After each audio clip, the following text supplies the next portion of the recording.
미국 최고의 명문대학교인 하버드 대학교. 이곳의 한 중국인 유학생이 한국은 중국이 헛기침만 해도 순식간에 점령당할 거라고 주장하고 있습니다. 그러나 베트남전 참전용사 출신의 미국인 교수의 연설이 시작되자마자 중국인 학생의 얼굴은 금방이라도 터질 듯 새빨개지고 마는데요. 그렇다면 이곳 강의실에서는 무슨 일이 있었던 것일까요? 안녕하세요. 저는 중국 출신의 타오라고 합니다. 다소 건방지게 들릴 수도 있겠지만 제게 있어서 인생은 무척이나 쉬웠습니다. 학창시절 내내 전교 1등을 놓치지 않았을 뿐더러 집안도 꽤나 잘 살아서 세상 무서울 것이 없었거든요. 저는 중국에서 저만큼 우수한 학생은 없다고 생각했고 더 큰 물에서 놀기 위해 미국으로 유학을 가게 됩니다. 저는 하버드 대학교라는 미국 최고의 명문대에 입학하게 되었는데요. 그러나 이러한 쾌거도 잠시 저는 살면서 처음으로 실패를 맛보게 되었죠. 왜냐하면 전 세계의 우수한 인재들이 모두 모이는 하버드 대학교라서 그런지 이곳에서는 도저히 1등을 할 수가 없었거든요. 저는 고작 상위권에만 묶이는 걸로 만족해야 했고 처음으로 1등에서 밀려난 기분은 정말 최악이었습니다. 자존감이 바닥을 뚫고 지하까지 내려가는 기분이었죠. 하지만 제가 1등을 하지 못했다는 것보다 더욱 충격적이고 기분 나쁜 일이 하나 더 있었어요. 바로 1등은 한국인 학생이 거머쥐었다는 거였습니다. 이건 정말 참을 수가 없었어요.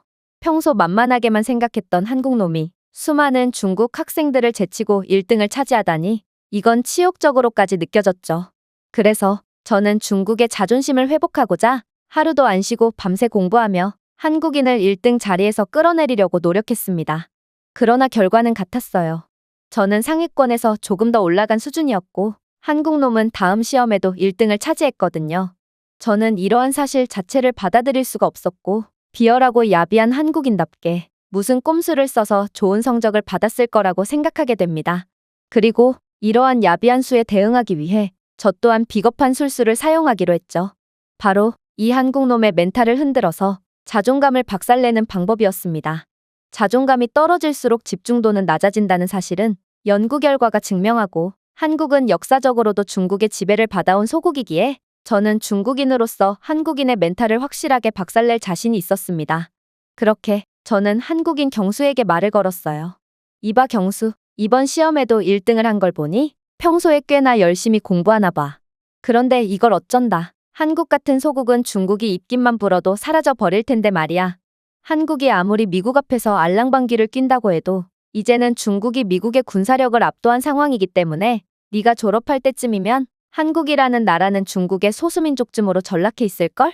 그런데 멘탈이 완전히 박살날 거라고 생각했던 경수는 제 말에 꿈쩍도 안 하더라고요. 아니, 오히려 뭐가 그리 웃긴지 박장대소를 하며 제게 카운터펀치를 날렸죠. 뭐? 중국이 미국을 넘어서? 그럼 너는 왜 그렇게 잘난 나라에서 공부하지 않고 굳이 미국으로 유학을 온 거야?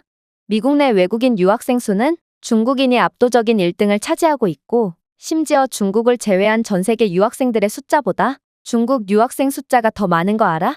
중국인들은 항상 자신의 나라가 미국을 넘은 세계 1위라고 주장하던데 왜 중국을 빠져나오는 숫자는 항상 가장 많은지 모르겠어. 그리고 내가 너의 이름은 모르겠지만 네가 시험 중에 다른 중국인 유학생들과 답지를 공유하는 거 누가 모를 줄 알았어? 나를 도발하기 전에 너 자신부터 돌아보는 게 어떨까? 저는 말문이 막혀서 얼굴이 새빨개지고 말았습니다. 그리고 도저히 그에게 맞설 논리가 생각나지 않았죠. 솔직히 엄청난 수의 중국인들이 미국으로 유학 오는 게 사실일 뿐더러 미국에서의 중국인 유학생들끼리의 커뮤니티는 굉장히 잘 발달되어 있어서 중국 학생들끼리의 비밀스러운 부정행위가 이어지고 있는 것도 사실이었거든요. 저는 그럼에도 경수의 발끝만큼도 따라가지 못하는 점수만을 얻었고 그래서 저는 저희과 1등인 경수의 이름을 알고 있었지만 경수는 제 이름조차 모르고 있는 거였습니다. 결국 괜히 덤볐다가 멘탈이 박살난 건 저 자신이었고 저는 거의 몇 주간이나 공부도 제대로 하지 못한 채 분노를 사겨야 했습니다. 소국놈에게 말싸움에서 완전히 밀려버리다니 이건 대국인으로서의 체면이 말이 아니었거든요. 그러다 저는 한국놈의 콧대를 완전히 납작하게 해주지 못하면 도저히 공부에 집중할 수 없겠다는 생각이 들었고 그렇게 이제는 경수의 멘탈을 박살내서 1등 자리를 차지하기 위해서가 아닌 제 무너져버린 자존심을 회복하고자 경수와의 말싸움에서 이겨야겠다고 생각하게 되었습니다. 그리고 그를 완전히 박살내기 위해 철저하게 준비하기로 했죠. 사실 제 아버지는 중국군의 장성 출신이라 중국의 막강한 군사력에 대해 몹시 잘 알고 계시거든요. 그래서 저는 말싸움에서 이기기 위해 몇 주간 자료조사를 해왔을 뿐만 아니라 아버지께 직접 전화를 걸어서 자문을 구하는 등 만반의 준비를 했습니다. 아버지는 모름지기 대국 출신이면 소국인 한국인 따위에게 지면 안 된다며 거의 몇 시간이나 연설을 이어나가시며 중국 군사력에 대해 읊어주셨는데요. 그렇게 저는 거의 중국 군사학 교수 부럽지 않은 수준의 지식을 얻게 되었고, 이제는 경수가 어떤 말을 짓거리든 완전히 박살낼 수 있다는 자신감을 얻을 수 있었죠. 그리고 저는 경수가 항상 수업 시작 30분 전에 강의실 맨 앞자리에 앉아서 수업을 준비한다는 사실을 기억해냈습니다. 이건 매우 좋은 기회처럼 보였어요. 전 세계의 인재들이 모두 지켜보는 자리에서 제가 한국인을 완벽하게 요리해버린다면 모두가 중국인을 존경하고 우러러볼 것이 분명했거든요. 그렇게 저는 당당하게 강의실로 향했고, 이내 경수의 바로 옆자리에 앉아서 말을 걸었습니다. 이봐 경수, 네가 그렇게 공부해봤자 소용없다니까? 한국은 중국 앞에서 바람 앞에 등불 신세일 뿐이고 중국이 마음만 먹으면 한국은 3일 내로 완전히 초토화 당할 거야. 중국은 수백만 명의 군인을 보유해서 세계에서 가장 규모가 큰 상비군을 자랑할 뿐만 아니라 과학기술 혁신을 통해 반위성 무기와 정찰위성까지 개발해냈거든. 하지만 저는 많은 준비를 해온 것에 비해 그다지 많은 말을 하지는 못했습니다. 경수는 저 따위는 안중에도 없다는 듯 제 눈도 마주치지 않고 제 말이 전부 맞으니 이제 그만 연부를 외우라며 귀에 이어플러그를 껴버렸거든요. 순간 저는 중국 최고의 엘리트인 저를 벌레 보듯 하는 그의 태도에 열등감이 폭발해버렸고, 그렇게 그의 이어플러그를 강제로 뺏어 던지며 침을 튀며 고래고래 소리를 질렀습니다. 이봐, 소국 출신이 대국인에게 그렇게 무례하게 굴어서야 되겠어? 한국은 역사적으로도 중국의 속국이었고 늘 중국의 눈치만 보며 군신관계를 유지했지. 내가 이런 건방진 태도를 보일수록 마치 청나라 앞에 무릎을 꿇은 조선처럼 한국은 지도상에서 완전히 지워지고 말 거야. 사실 미국은 다문화 국가로 이러한 민감한 발언은 매우 무례하게 여겨집니다. 그래서 강의실 안에 있던 모든 학생들은 저의 다소 폭력적인 행동과 거친 언행에 깜짝 놀라며 저를 마치 벌레 보듯 보며 눈살을 찌푸렸죠. 그야말로 저는 한국인을 망신 주려다가 오히려 중국 망신만 시킨 셈이었습니다. 그리고 경수가 제 발언에 대해 할 말이 있다는 듯 입을 떼던 그때 어디선가 익숙한 목소리가 들려오기 시작했죠. 그건 바로 이번 수업인 국제정치학을 강의하실 교수님의 목소리였는데요. 교수님은 언제 오셨는지 제게 진정하라는 말을 건넸고, 마침 잘 됐다며 이번 수업으로 동아시아에서 손꼽히는 패권 국가들인 한국과 중국이 맞붙으면 어떻게 되는지에 대한 강의를 해주겠다고 말씀하셨죠. 저는 속으로 쾌재를 불렀습니다.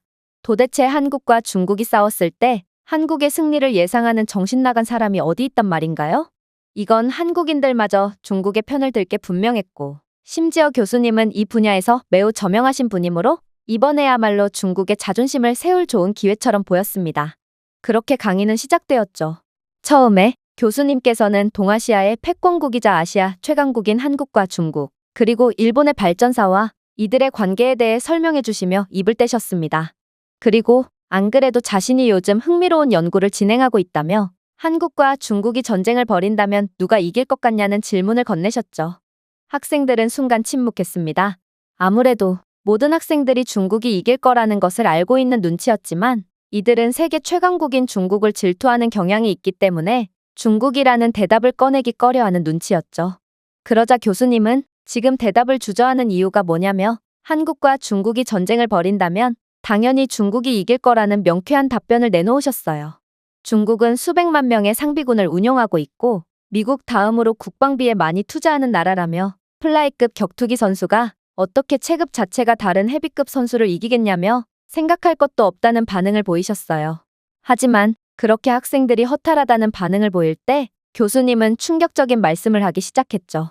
그런데 조금 더 들여다보면 한국은 플라이급 선수가 아니라는 것입니다. 한국의 현역 병력 규모는 55만 명 수준이지만 한국은 징병제 국가로 약 310만 명의 정예 예비군 병력을 갖고 있거든요.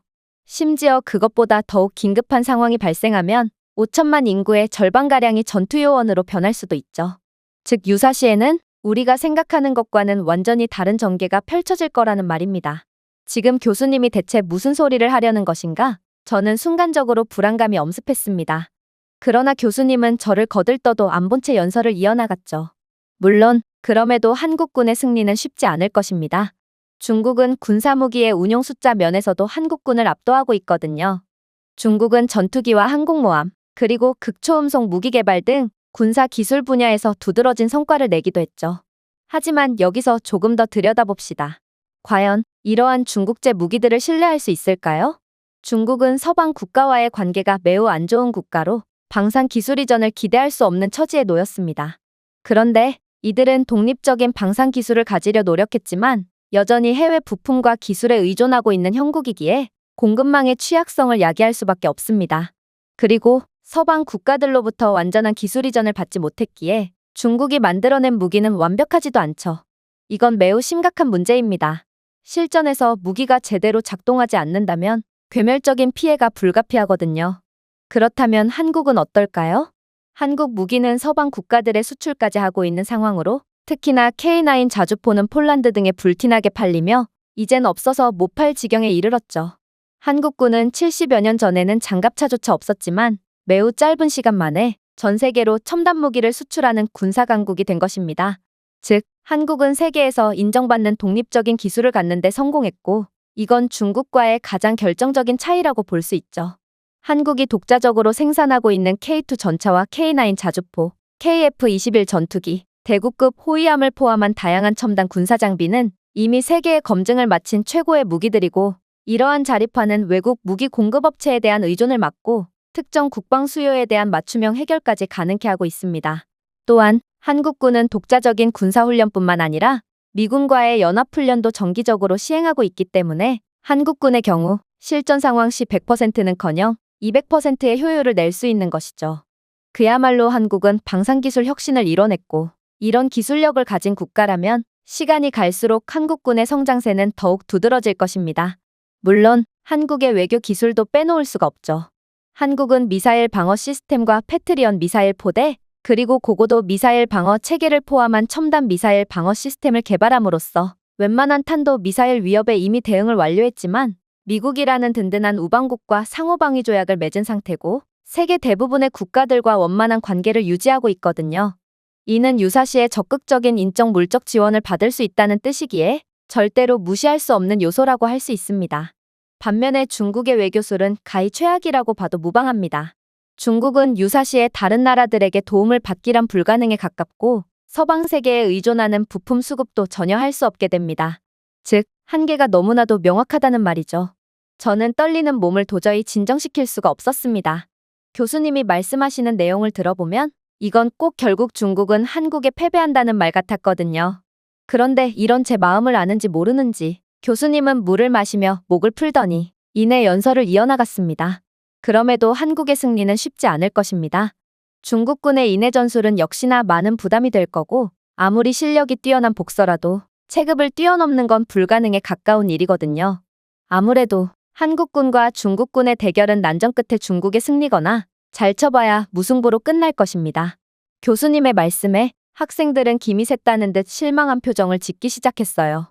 아무래도 그들은 대체 누가 싸움에서 확실히 승리할 것인지에 대한 대답이 궁금한 모양이었고 교수님이 확실한 의견을 냈으면 좋겠는 바람인 듯 보였습니다. 그런데 교수님은 이내 충격적인 말을 해오기 시작합니다. 많은 학생들이 실망스러운 표정을 짓는군요. 자, 잘 들으세요.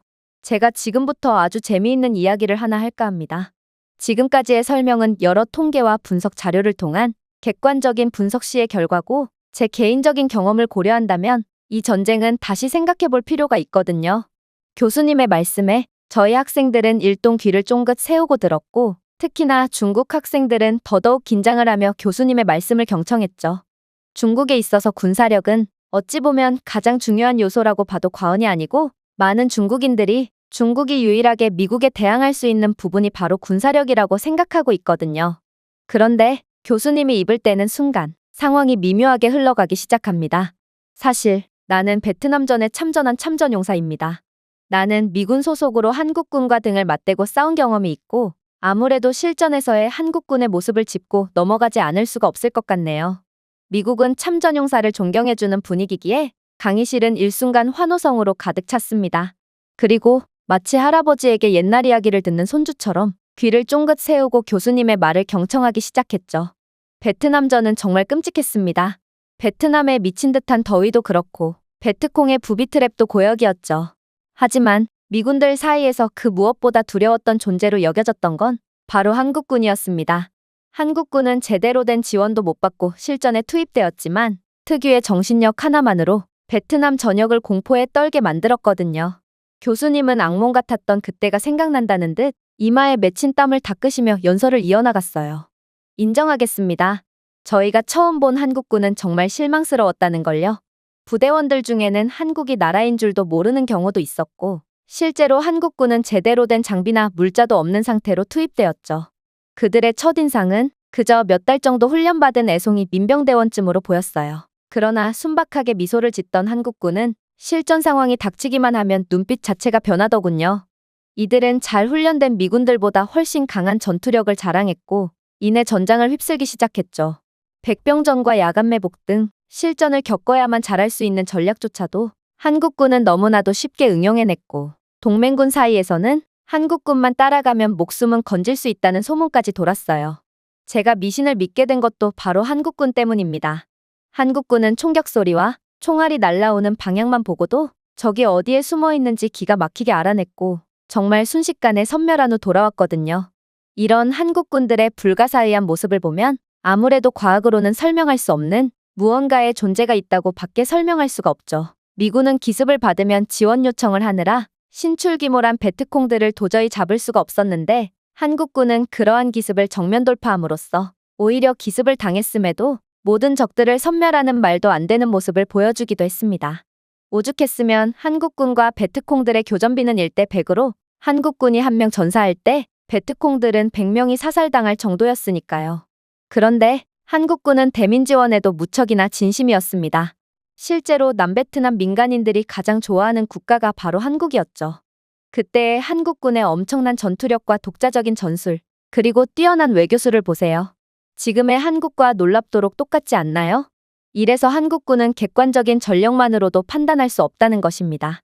그리고 교수님은 이내 우수에 찬 눈빛을 걷어버리시고 다시 냉정한 태도로 말을 이어나가셨어요. 하지만 중국을 보세요. 과연 중국이 이런 한국을 이길 수 있을까요? 단일민족 특유의 단합력과 연대로 불가능한 작전도 가능케 만드는 용맹한 한국군과는 달리 애초에 중국군 자체가 쪼개진 민족을 억지로 이어 붙이고 있는 상태이므로 전쟁이라도 난다면 절대로 단합할 기대할 수 없을 것입니다. 소수민족들과 한족의 내부 분열이 일어나지만 않으면 다행이라고 해야겠죠. 또한 중국의 방산비리 문제는 매우 심각한데요. 중국에서는 지금도 수많은 무기들이 암거래 시장으로 나오고 있고 최첨단 무기에 들어가는 고성능 칩까지 전부 암거래 시장에서 볼 수 있습니다. 오죽했으면 중국군은 총알과 포탄이 부족해서 실전 훈련조차 하지 못하고 있을까요? 이런 군대와 한국의 정예부대와의 교전을 벌인다면 한국군이 베트남전에서 기록했던 1대 100의 교전비는 그의 2배 이상을 기록할 수도 있을 것입니다. 즉, 단순 계산만으로는 인구수가 압도적인 중국이 유리하겠지만 전쟁은 이런 객관적인 전력만으로 따질 수 있는 부분이 아니라는 것이죠. 러시아와 우크라이나가 싸우는 것을 보세요. 많은 언론들이 러시아가 하루 만에 수도를 점령한다며 호들갑을 떨었지만 결과는 정반대지 않습니까? 그리고 적어도 내 경험을 고려한다면 한국의 승리가 분명하다고 자신있게 말할 수 있어요. 그렇게 교수님의 연설이 끝나자 학생들은 마치 가려운 곳을 긁어줬다는 듯 열렬한 박수와 함성을 보내기 시작했습니다. 그리고 저는 이러한 사실 자체가 너무나도 분해서 견딜 수가 없었습니다.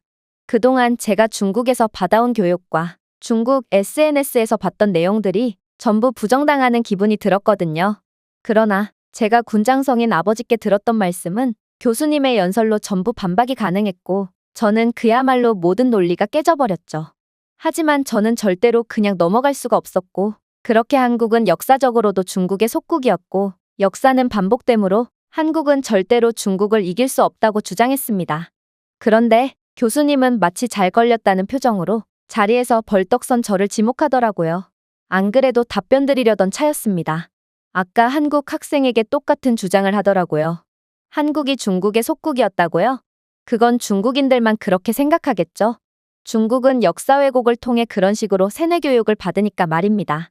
그러나 현실은 한국은 중국의 속국이 된 적도 없고 오히려 중국은 숫자만 믿고 한국을 침략했다가 괴멸적 피해를 입고 패배하며 나라 자체가 멸망해버린 적도 있습니다. 또한 역사적 자료를 봐도 중국은 번번이 한국의 맹렬한 저항에 퇴각할 수밖에 없었다는 기록이 남아있죠. 즉, 중국 학생이 그런 주장을 하고 싶거든 정확한 근거 자료를 가져오도록 하세요. 중국 학교에서 배우는 세뇌교육 자료가 아닌 정확한 역사적 자료 말입니다. 그리고 학생의 말 맞다나 역사가 반복되면 이번에도 한국은 중국의 침략을 극복해낼 테고 오히려 이번에는 한국이 역으로 중국을 괴멸시킬 수도 있겠네요. 저는 얼굴이 새파랗게 질려버렸고 이내 다리에 힘이 풀려 그대로 의자에 주저앉을 수밖에 없었습니다. 그리고 학생들인 일동 열화와 같은 박수를 보내며 한국의 역사에 존경을 보냈죠.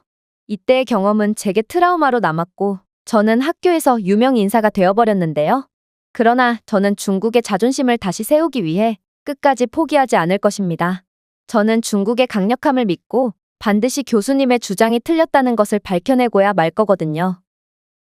제가 준비해온 내용은 여기까지입니다. 끝까지 시청해주셔서 진심으로 감사드리며 여러분들의 구독과 좋아요, 알림 설정은 영상 제작에 큰 힘이 됩니다.